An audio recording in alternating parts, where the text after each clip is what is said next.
This is the Right Reverend Arny Pickholtz. Why don't people vote?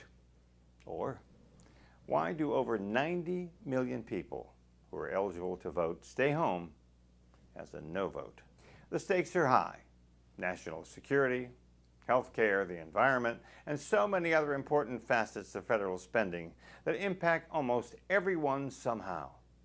You've got to wonder why so many people opt out of the opportunity to have a say in how the federal, state, and local governments are run.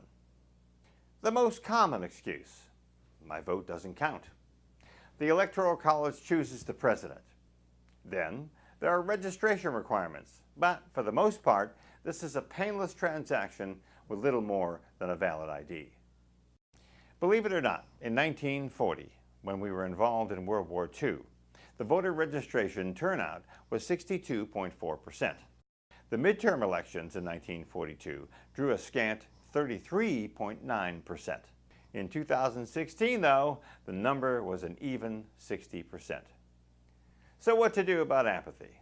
Well, apathy is emotionless, kind of like sitting in front of a TV watching a program and not knowing what you're watching.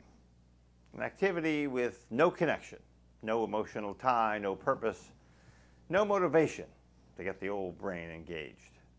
Well, if that sounds boring, there are some other attributes of apathy: detachment, lack of passion and concern.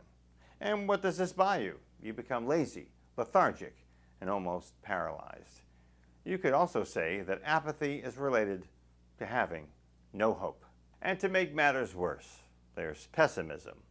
The world is a bummer and so am I. My wife is beating me. My boss is the ultimate bummer. My kids are a complete drag on my life. I'm old. I'm young. I'm broke. You heard the one about the two old friends who meet at the bar. One says, "What's the difference between ignorance and apathy?" And the other one says, "I don't know, and I don't care." So you're apathetic. You simply don't care as the world moves on without you, while you sit back and make excuses for your inaction. So what do? Chekhov said that wherever there's degeneration and apathy, there is sexual perversion, cold depravity, premature old age, grumbling youth, a decline in the arts, indifference to science, and injustice in all its forms. Which of these mirror your lifestyle? What's it going to be, brothers and sisters?